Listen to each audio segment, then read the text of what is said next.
some breaking inputs. In fact, we are learning that INS Teg is safely evacuating 297 Indian citizens from Port Sudan to Jeddah. This is the second batch to arrive by Indian Navy's warships. Remember, we were expecting 2 more batches to arrive in the national capital today. And we are now learning that INS Teg, the other Indian warship, Navy's warship, is now evacuating close to 297 Indian citizens from Port Sudan to Jeddah. And it will be from Jeddah that these evacuated Indians will be headed to New Delhi.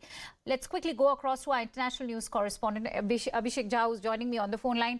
Abhishek, should we expect these second batch of evacuated Indians to now arrive in New Delhi today? Also, do highlight the massive operation being conducted by the Indian government, because remember, they're not only involving the Indian Air Force and the Indian Navy, it's also an inter-coordination required with other foreign countries who are operating in Sudan right now, which means the US, the UK, UAE, and even Saudi Arabia. Of course, Akanksha, we have seen how ex-Defense Minister S. Jaishankar has been in touch with all his peers, and especially the countries who are in that region and who have some stakes and some goodwill with the Sudanese warring sides, which might help evacuate Indians who have been stranded in Sudan. The situation on the ground is very dynamic. You cannot say which part of the Khartoum city belongs to which party. And in the midst of all the gunfire explosion and firing, people have to be evacuated. We have heard the reports of these ceasefires and truce that has been created, but no side is honoring these ceasefires completely, and there are skirmishes that has been reported frequently.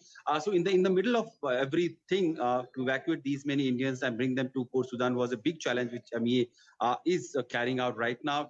About 1,100 people have been taken to Port Sudan, and about 2,000 more people are still stuck in various parts of Sudan, especially in the major areas of Khartoum city, where missions in Sudan are trying to reach out to them and bring them by buses, by roads to Port Sudan, which is almost 800 to 900 kilometers long journey, about 16 to 18 hours long journey, but still people are trying to reach to Port Sudan. And on the other side, everybody who is reaching to Port Sudan is then taken to Jeddah, where we have seen Amos Bolidharan himself being on ground, monitoring the situation, facilitating every possible evacuation, and ensuring that they are safely taken back to home.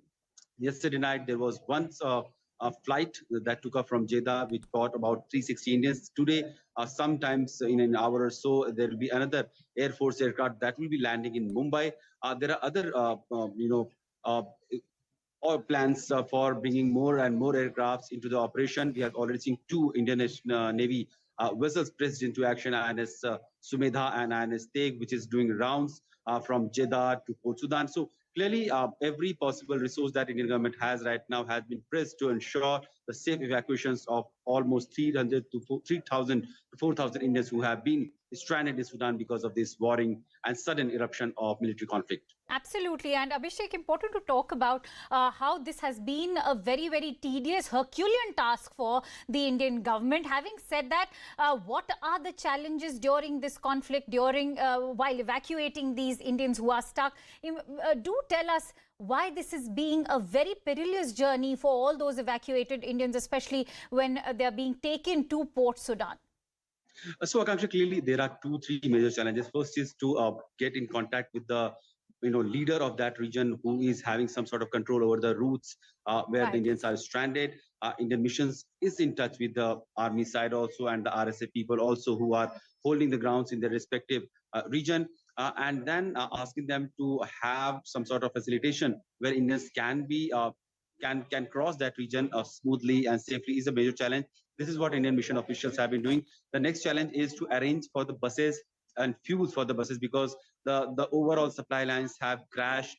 Buses owners, private operators, everybody is fleeing the region. So even though there is buses standing on the streets, there is nobody who can drive. There is no fuel which can feed the bus to ply on the road. So clearly, these are the challenges. And then comes the challenge of feeding these many people who are stuck in various parts of the region, who are trying to keep themselves sheltered in some safe zone, to reach out to them and to ensure that they are well fed and the essential commodities of their lives, electricity, water, food, baby food, drugs, medicine, these are supplied to these Indians. This is also a major challenge. But as long as they are struck in those regions, missions people are in touch with them and trying to reach out to them and help them out in every possible way.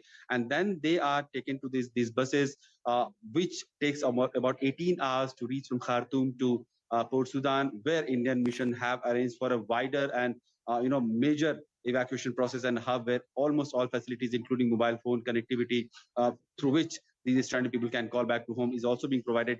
Because we have seen these conflict is also having arsoning and looting, where people are being robbed at gunpoint from all their valuables and cash and mobiles and laptops and every possible means of communication.